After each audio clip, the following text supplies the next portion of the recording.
Bien, mis queridos hermanos y hermanas, bienvenidos una vez más a nuestros estudios de los días martes, donde seguimos meditando o vamos a empezar la epístola del apóstol San Pablo a los Gálatas. La semana pasada el pastor Felipe Lobo nos introdujo en el tema, haciendo un panorama general de la carta, a quién estaba escrita, quién escribió y todos los temas principales de la carta que vamos a estar meditando a lo largo de todas estas semanas. Y hoy vamos a estar viendo la salutación. La salutación o este saludo, esta introducción, vamos a ver que tiene temas o ya va a empezar a marcar los temas importantes dentro de la carta, pero que también se van a profundizar un poco más a lo largo que vayamos avanzando. Entonces, quizás, por ejemplo, no vamos a hacer un análisis extenso sobre el ministerio, porque van a haber 2 semanas, dentro de 2 semanas vamos a iniciar todo este análisis sobre el ministerio, no solamente el ministerio apostólico y la defensa del ministerio apostólico del apóstol San Pablo, sino del ministerio pastoral también. Entonces, para empezar, vamos a iniciar con una oración en el nombre del Padre, del Hijo y del Espíritu Santo. Amén. Oh Señor, concédenos el Espíritu para escuchar tu palabra y conocer lo único necesario para cada uno de nosotros, por tu palabra y para que por el Espíritu podamos seguir viviendo según tu voluntad. Por Jesucristo, tu Hijo, nuestro Señor, que reina contigo y con el Espíritu Santo, siempre un solo Dios, por los siglos de los siglos. Amén. Bien, ahí me salté un poquito. Como les decía, vamos a estar estudiando estos primeros 5 versículos, la salutación del apóstol San Pablo a los Gálatas, y escrito está: Pablo, apóstol, no de hombres, ni por hombre, sino por Jesucristo y por Dios el Padre, que lo resucitó de los muertos, y todos los hermanos que están conmigo a las iglesias de Galicia. Gracia y paz sean a vosotros, de Dios el Padre y de nuestro Señor Jesucristo, el cual se dio a sí mismo por nuestros pecados, para librarnos del presente siglo malo, conforme a la voluntad de nuestro Dios y Padre, aquí a quien sea la gloria por los siglos de los siglos. Amén.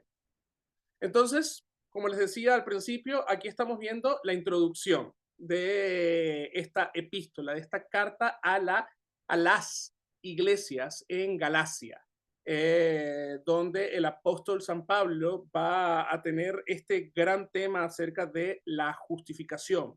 Y por ejemplo, Lutero va a escribir un breve comentario acerca de las dos justicias, la justicia de la fe y la justicia de las obras, basado también en esta epístola del apóstol San Pablo a los Gálatas.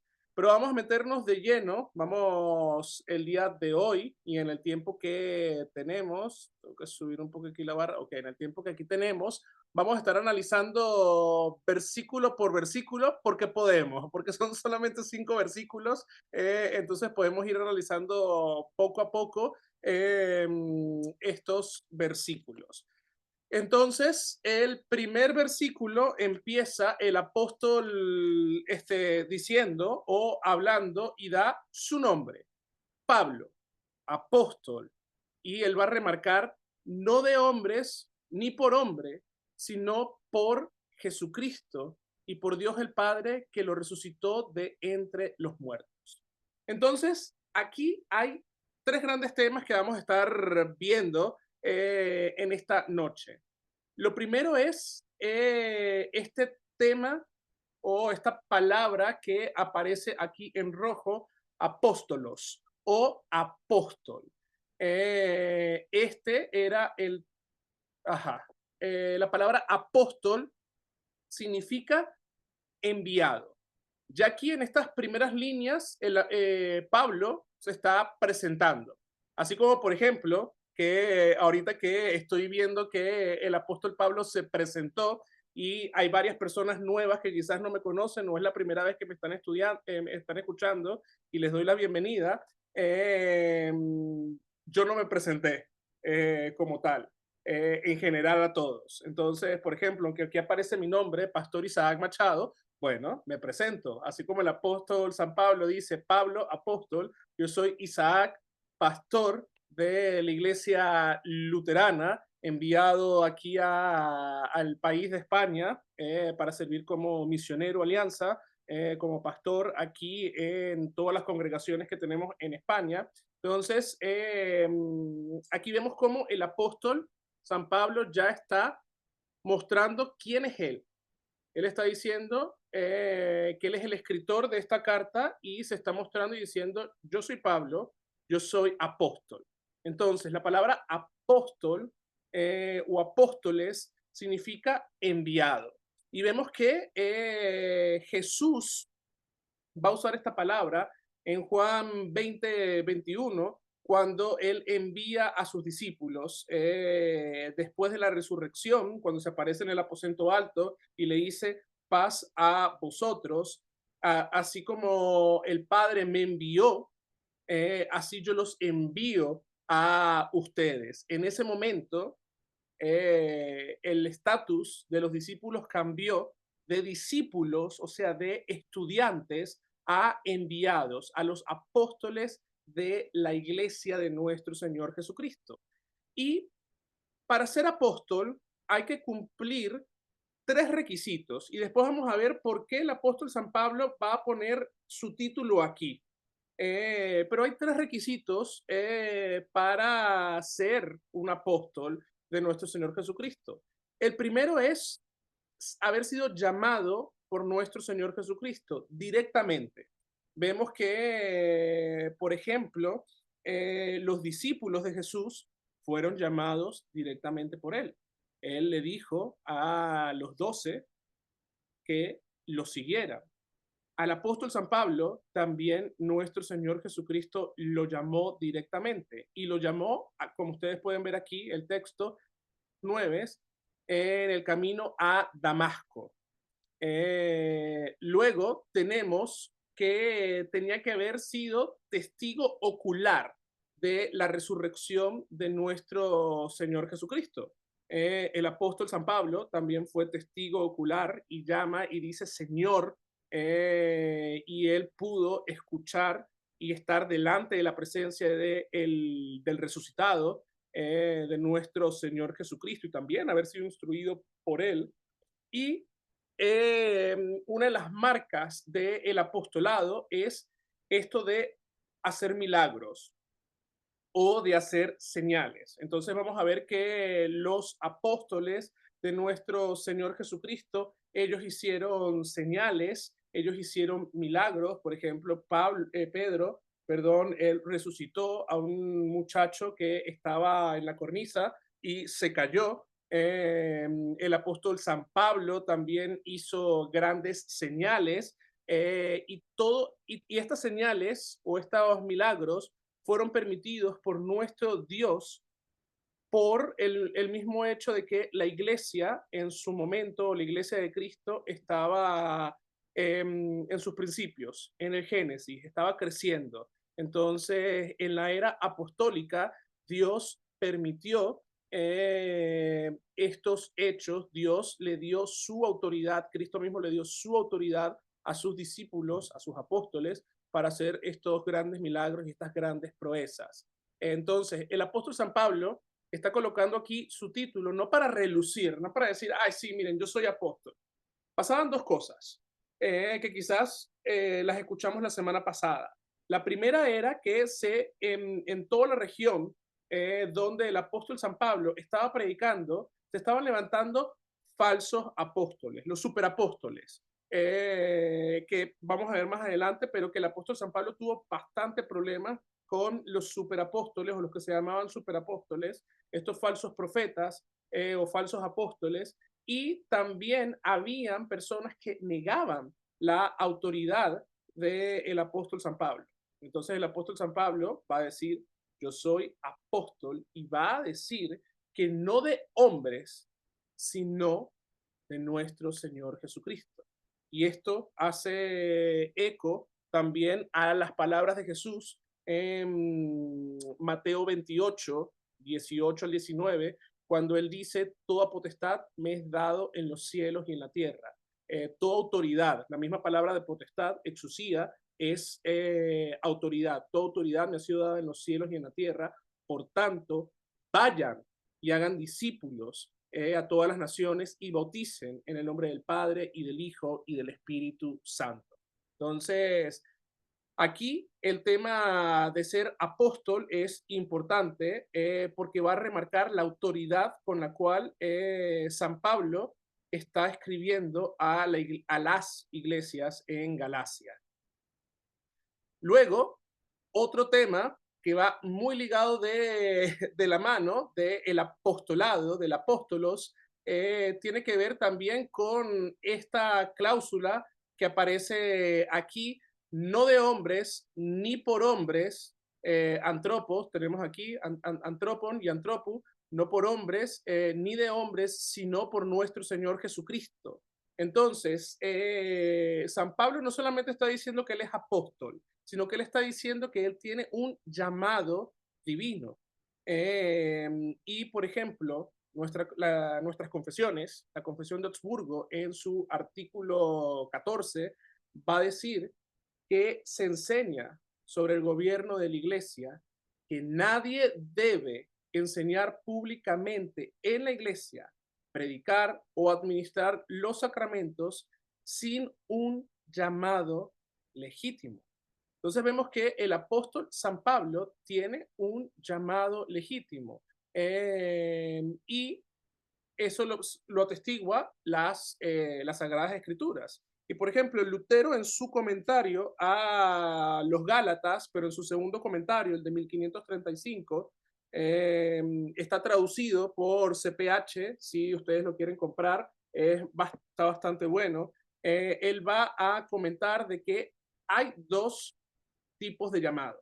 Está el llamado directo de Dios, que este fue un llamado que Dios hizo tanto a los profetas como a sus apóstoles. Entonces, por ejemplo, este texto de Mateo 4, del 18 al 22, es el llamado de Pedro y de su hermano. Pero, por ejemplo, en el Antiguo Testamento vemos cómo Dios llama a sus profetas y les dice a sus profetas dónde tienen que ir, lo que deben de decir, y los profetas dicen oráculo de Yahweh.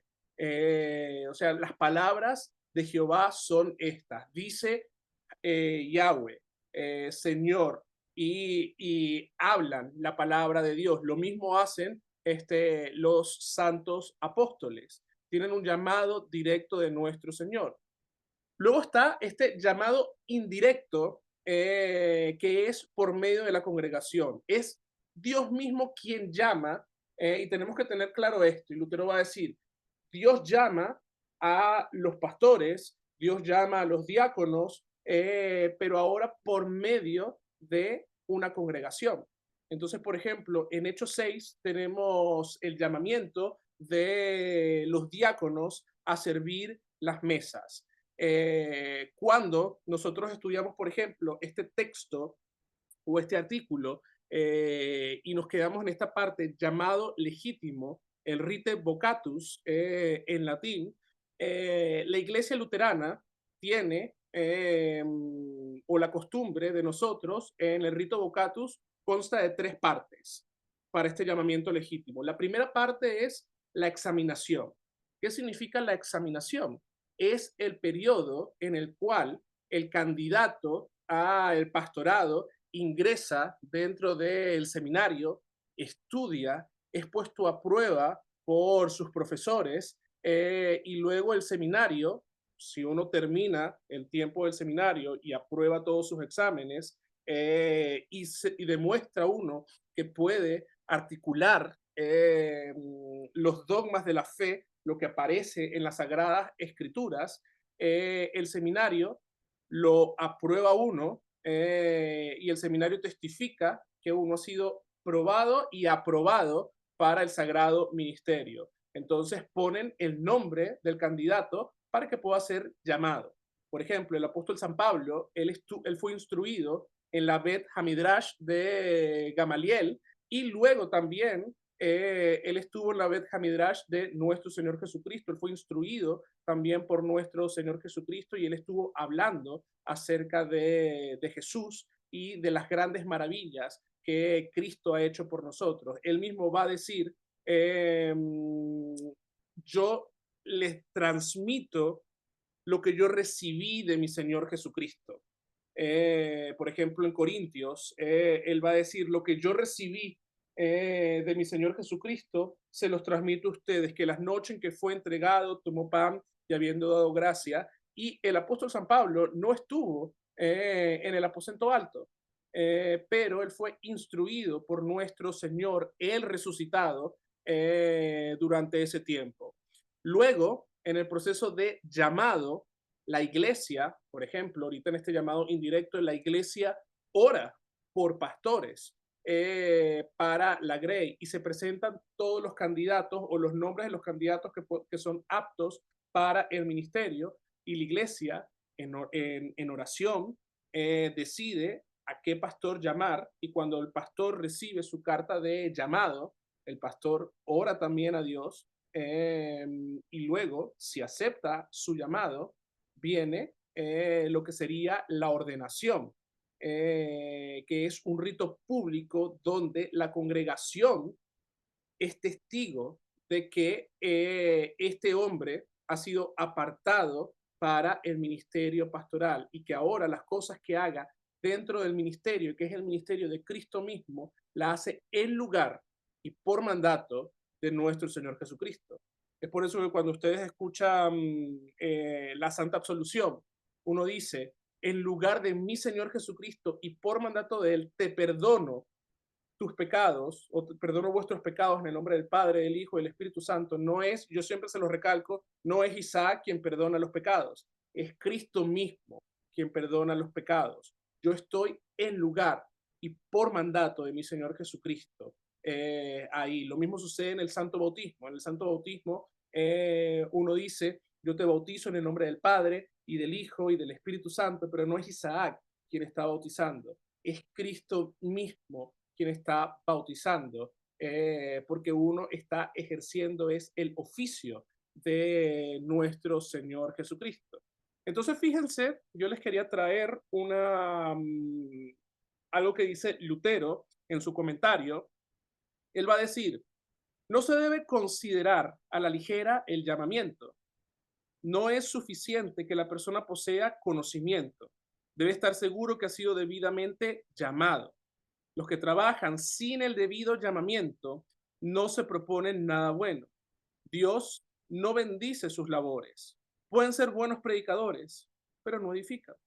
Muchos de los fanáticos de nuestros días pronuncian palabra de fe, pero no llevan buenos frutos, porque su propósito es hacer lo que que los hombres se vuelvan a sus propias opiniones perversas.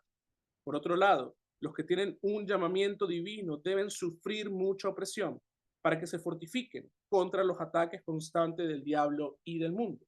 Entonces, nuevamente, no vale, lo que dice aquí Lutero, no vale tener todo el conocimiento teológico del mundo. Si no hay un llamado legítimo, si no hay un llamado y una congregación, entonces la persona está siendo piedra de tropiezo, está siendo instrumento. Él va a decir en su comentario a los romanos que va a ser un instrumento del diablo en medio de esa congregación. Entonces, por eso es que el apóstol San Pablo está diciendo aquí, yo soy Pablo, apóstol, no de hombres, ni por hombres, sino por mi Señor Jesucristo. Él tiene la autoridad que el apóstol San Pablo tiene, proviene de Jesús, de Cristo, quien lo llamó a él. Y no solamente fue Cristo, sino que él también dice, y de Dios el Padre. O sea, el Padre, el Hijo, el Espíritu Santo, Dios, la Trinidad, ha llamado a el apóstol San Pablo a ejercer este gran oficio. Ahora, el tercer tema en este primer versículo, ya llevamos 20 minutos y fíjense, todavía estamos en el primer versículo. El tercer tema en este primer versículo es lo que habla la parte final, que dice que Dios el Padre, eh, hablando también de su llamamiento, fue aquel que resucitó de entre los muertos a nuestro Señor Jesucristo. Entonces, aquí hay algo interesante. Y la resurrección, por ejemplo, los hermanos en Galacia, cuando estaba preparando esto, en vez de Galacia me venía siempre Galicia, pero son dos provincias totalmente distintas. Los hermanos en Galacia, ellos no dudaban de la resurrección de nuestro Señor Jesucristo, como por ejemplo lo hacían los corintios.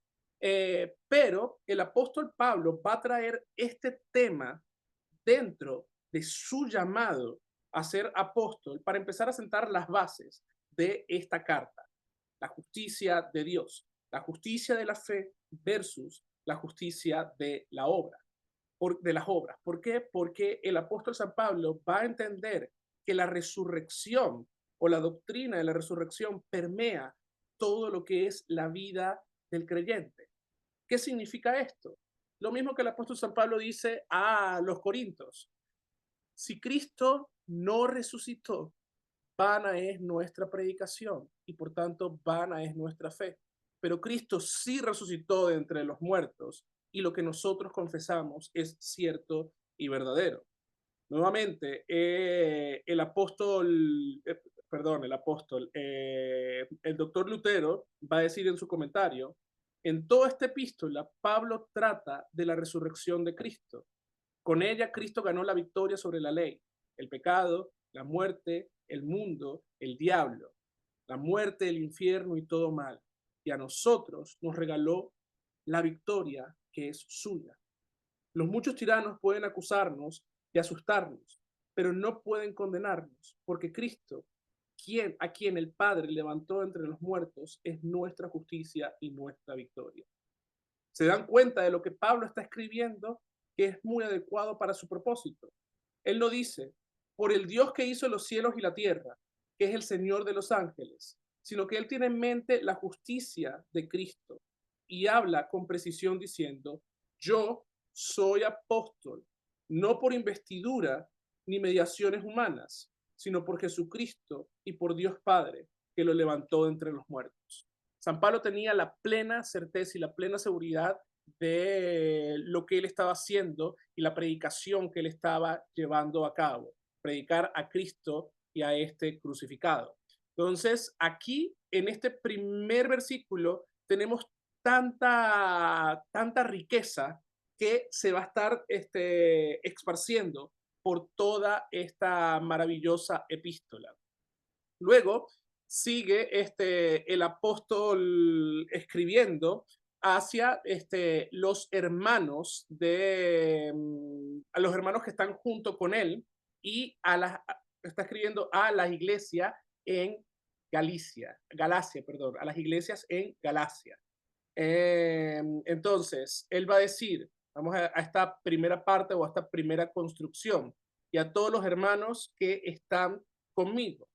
Entonces, esta construcción es importante porque nos demuestra lo que Pablo está hablando en el versículo 1, acerca de su apostolado.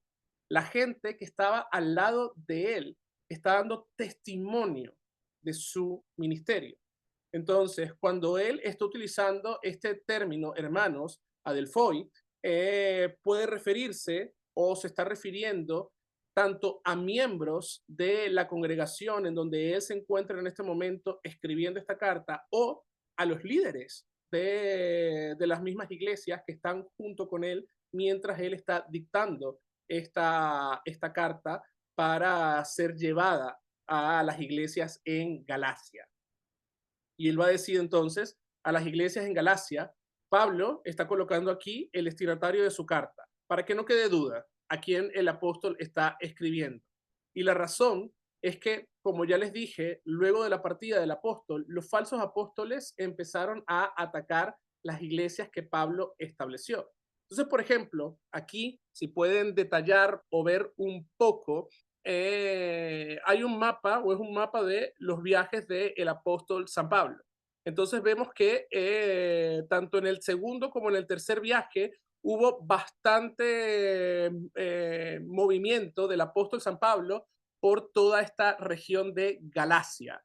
Pero a medida que el apóstol San Pablo se iba moviendo, también los superapóstoles se iban moviendo detrás de él.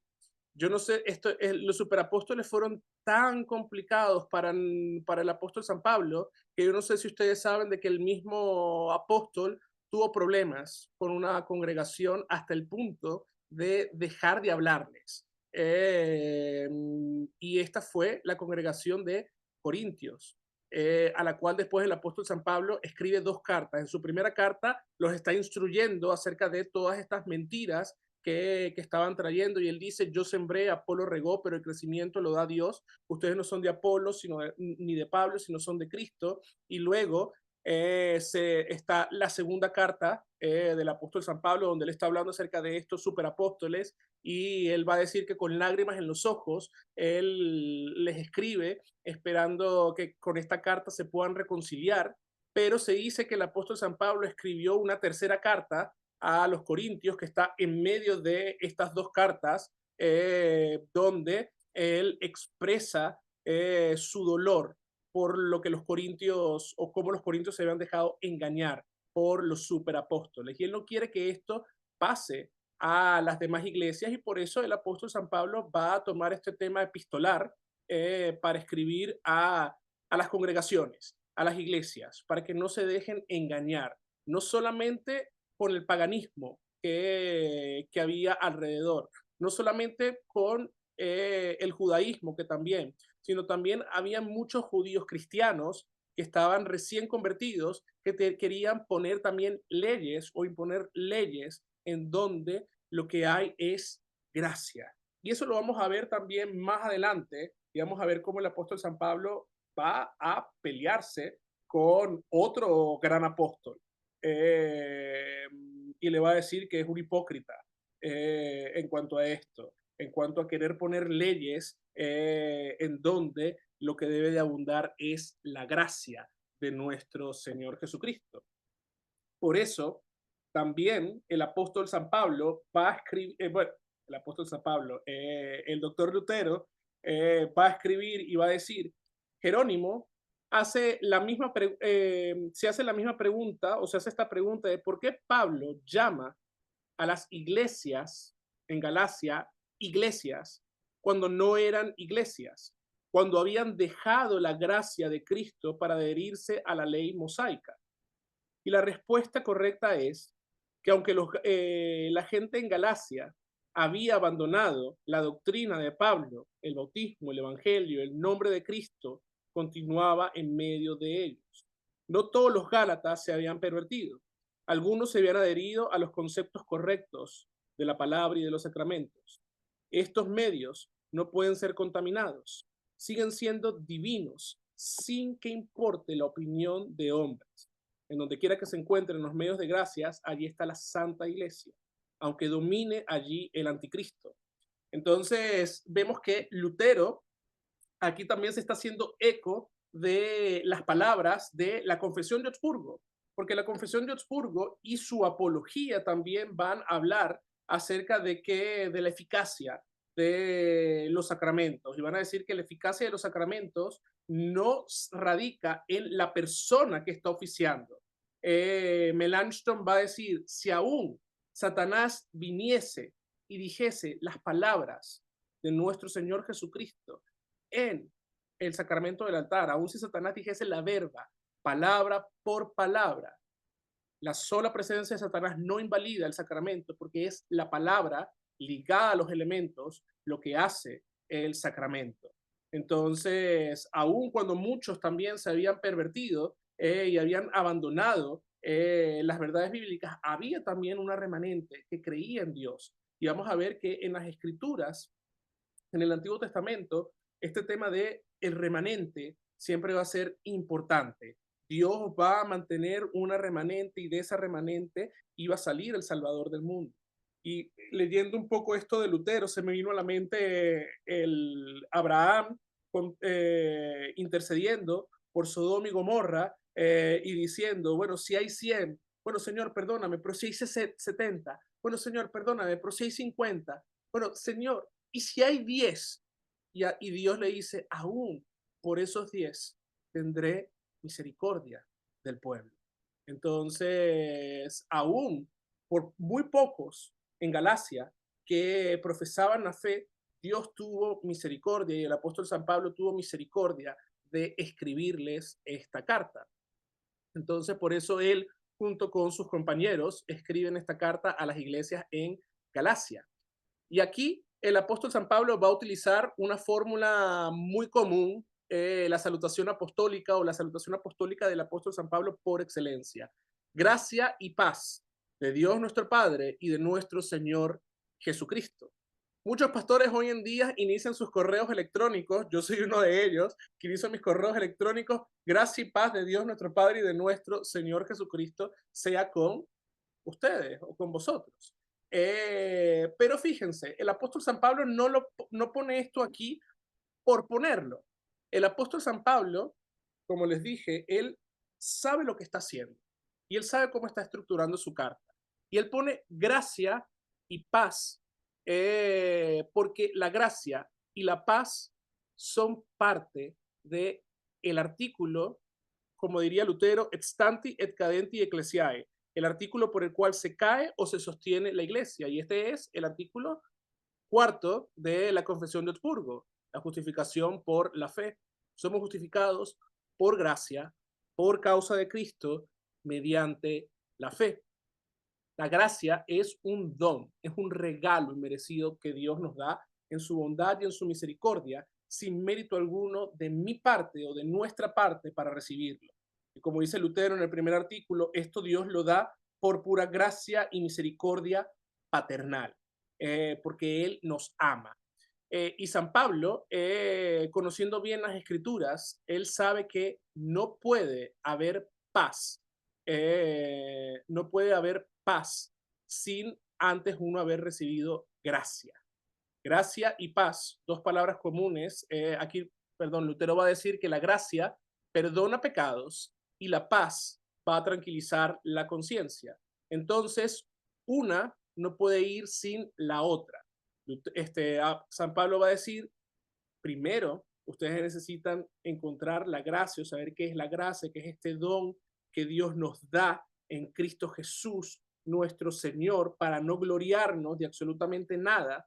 Y ya cuando uno reconoce que por la gracia o por gracia nosotros o nuestros pecados han sido perdonados, podemos estar tranquilos, nuestras conciencias pueden estar tranquilas y en paz. Y la paz que habla aquí el apóstol San Pablo es la paz que sobrepasa todo entendimiento humano. Es una paz que el mundo no puede entender. Hoy, el día de hoy, el mundo está hablando de paz. Hoy la gente está viendo a un hombre pecador que se siente poderoso tratando de buscar paz, la paz mundial en medio de cada uno de nosotros. Pero la verdadera paz nos las ha dado el gran hombre, Cristo Jesús, hombre y Dios, que vino a salvarnos a cada uno de nuestros pecados.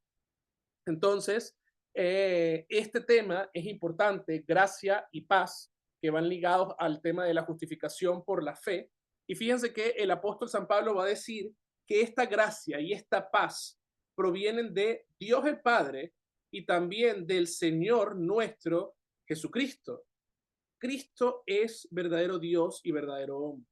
Pablo coloca no solamente al Padre como el dador de la gracia y de la paz, sino que coloca a la par a nuestro Señor Jesucristo. Esto es así para destruir toda mentira satánica, en la cual, por ejemplo, Lutero lo va a explicar mucho mejor que yo. Les estoy leyendo porciones de su comentario de 1535. Lutero va a decir, los arrianos eran muy astutos. Ellos admitían que Cristo tenía dos naturalezas y que lo llamaban verdadero Dios y verdadero hombre, pero negaban todos los modos, pero negaban su divinidad, perdón. Los arrianos consideraban a Cristo una criatura noble, perfecta, superior aún a los ángeles, porque por medio de él Dios creó los cielos y la tierra. Mahoma también alaba a Cristo. No obstante, toda su alabanza es pura palabrería para engañar a los hombres. El lenguaje que San Pablo está utilizando aquí es diferente. Dicho de otra manera, ustedes están establecidos, ustedes que están establecidos en la fe en Cristo Jesús, que Él es el verdadero Dios, porque de Él, porque Él es, perdón, el que da gracia y paz, que son dones que solamente Dios puede crear y otorgar. Entonces, San Pablo va a nombrar, ya tenemos dos oportunidades. Aquí en la salutación, en 3 versículos, el apóstol San Pablo ya ha nombrado 2 veces a Jesús junto con el Padre.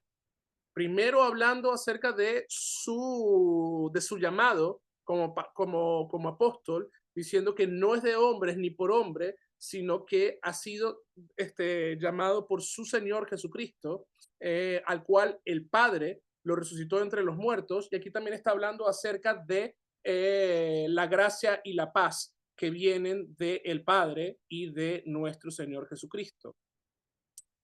Ya después vienen 2 temas aquí importantes en el cual el apóstol San Pablo va a estar hablando un poco acerca de nuestro Señor Jesucristo. Y por ejemplo, él en esta primera construcción, él va a decir, el cual se dio a sí mismo por nuestros pecados. Entonces, Jesús es aquel que ha dado su vida por nosotros. Es el siervo sufriente que fue a la cruz del Calvario para perdonar nuestros pecados. Nuestra redención es única y exclusivamente por causa de Cristo. Eso es lo que leemos en el artículo 4 de la Confesión de Augsburgo. Nuevamente, seguimos con el tema de la justificación por la fe, porque este es el artículo que nos diferencia a los luteranos de cualquier otra denominación religiosa. La justificación por la fe. Somos justificados por gracia, por causa de Cristo, mediante la fe. Luego, el pecado es algo grave y por eso aquí el apóstol San Pablo va a decir que Jesús se dio a sí mismo por nuestros pecados. No por los pecados de él, no por los pecados de otra persona, por nuestros pecados. Y el pecado es algo grave. El pecado es algo que afecta o ha afectado y sigue afectando a la vida humana. Eso lo podemos ver, por ejemplo, si ustedes leen la Confesión de Augsburgo, vemos el Ordo Salutis, el orden de la salvación. Tenemos el segundo artículo que nos habla acerca del pecado original, pero Cristo, el Hijo de Dios, tercer artículo, se da por nosotros para nuestra salvación. Cuarto artículo, la justificación por la fe. Por eso nosotros hablamos de la realidad del pecado, sabiendo también que nuestro Señor Jesucristo nos ha perdonado. Entonces, fíjense que aquí el apóstol San Pablo no está diciendo que Dios, que Jesús se dio a sí mismo para que Dios vea su obra o para recibir mi obra. El apóstol San Pablo está diciendo que Jesús se dio a sí mismo por nosotros, o sea, por nuestros pecados. Y eso es algo que nosotros vamos a escuchar, por ejemplo, en el segundo artículo del credo, vemos que nosotros confesamos por nosotros y por nuestra salvación, esto es credo niceno, Él descendió del cielo y encarnado de la Virgen María por el Espíritu Santo se hizo hombre. Entonces, ¿por qué nosotros confesamos constantemente el credo? ¿Por qué Lutero en los oficios diarios, o sea, de mañana y de noche, coloca el credo apostólico y todos los domingos en la liturgia confesamos el credo niceno? Porque como seres humanos necesitamos recordar lo que Dios ha hecho por nosotros, porque somos fácil de olvidar lo que Dios ha hecho por nosotros y por nuestra salvación. Entonces, el corazón del catecismo y el corazón de nuestra fe es la persona de Jesús, aquel que se dio, aquel que dio su vida por nosotros. Él no nos rescató ni con oro ni con plata, como dice Lutero, sino con su santa y preciosa sangre y su inocente pasión y muerte para que yo sea suyo y viva con él en su reino eterno, lleno de gracia y de verdad. Y esto es ciertamente la verdad. Entonces Jesús, y aquí el apóstol San Pablo nuevamente va por tercera vez, va a estar hablando acerca de Jesús como aquel ahora que da su vida por nosotros. Al principio era aquel que lo había llamado, después es aquel que da gracia y paz, ahora es aquel que dio su vida, se dio a sí mismo para el perdón de nuestros pecados. Y sigue el apóstol San Pablo hablando y trayendo este concepto de que Jesús se dio por nosotros para librarnos del presente siglo, por la voluntad de Dios, el Padre nuestro. Entonces, tanto las escrituras como, por ejemplo, el catecismo y en el rito del bautismo, se nos habla de que nosotros vivimos en el reino del diablo. El mundo que está caído en pecado es el reino del diablo. La gente que está en el mundo es esclava al pecado.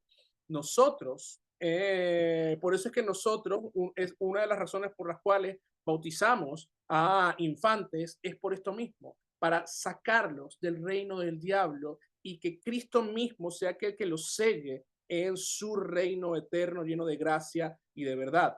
Entonces, por eso Lutero en su rito bautismal va a tener este doble exorcismo, el gran exorcismo y el pequeño exorcismo. Y yo sé que quizás para muchas personas es chocante hablar del bautismo como un exorcismo, pero eso es lo que es el bautismo, es sacarnos, es renunciar al diablo. Y nosotros decimos, renuncias al diablo, a sus obras y a todo el mal. Y uno dice, sí, lo renuncio, porque Cristo es el único que puede librarnos de este presente siglo, del siglo malvado. Va a decir el doctor Rodolfo Blanc en su comentario a los Gálatas, la liberación de los hijos de Dios comienza con la llegada del Espíritu. La llegada del Espíritu señala la inauguración, no la consumación de la nueva creación. De este modo, el apóstol anima a los lectores de la carta que ya experimentaron la inauguración de la nueva era del Espíritu a tener cuidado a no volver a la esfera de la vieja era y sus instituciones, y de esta manera perder su libertad. Entonces, también el profesor, el doctor Rodolfo Blanc, va a hablar de que aquí se están hablando también de temas escatológicos de los últimos tiempos, liberarnos del siglo malo, que está hablando acerca de la escatología, pero que está hablando acerca de la escatología inaugurada. Lo que nosotros como luteranos hablamos de el ya, pero todavía no.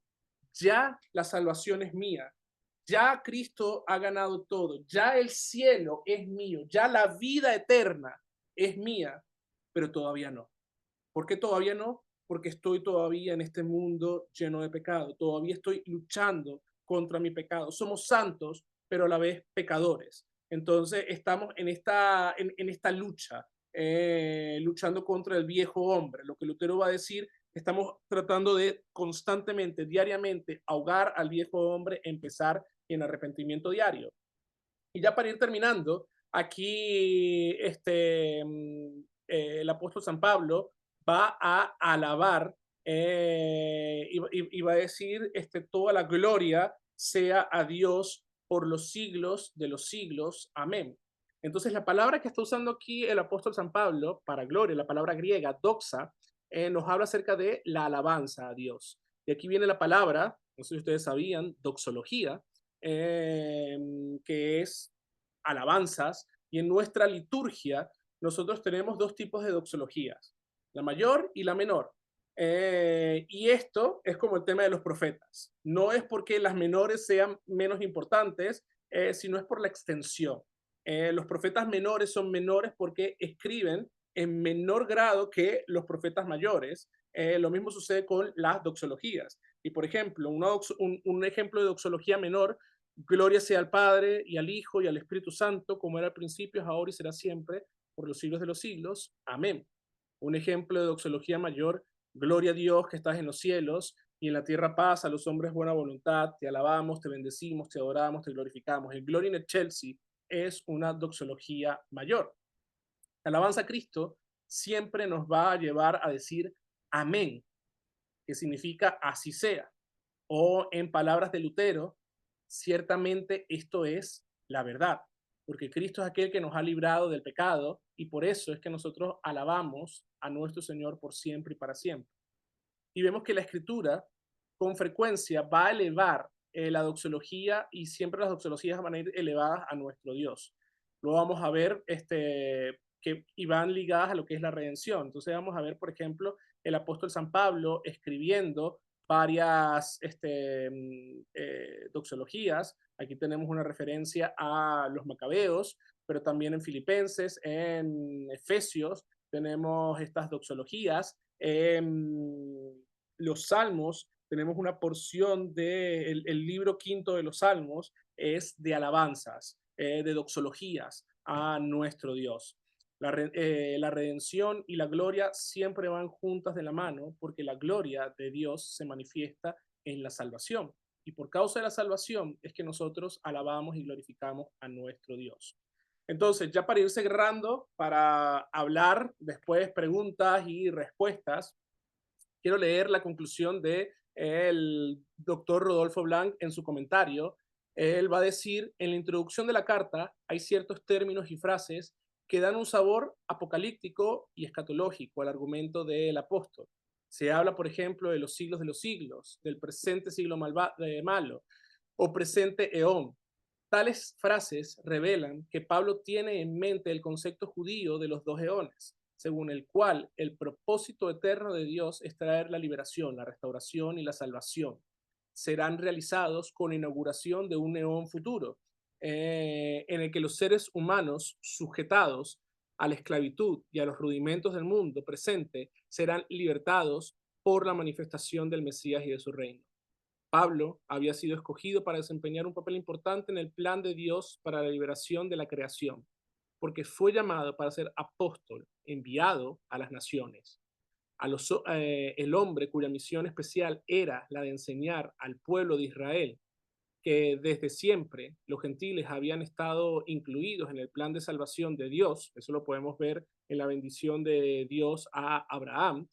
Por esto Pablo tiene que defender con tanta energía su apostolado en la carta a los Gálatas, pues una de las señales escatológicas de la inauguración de la nueva era, del nuevo eón de la salvación, es la proclamación del Evangelio para todas las naciones.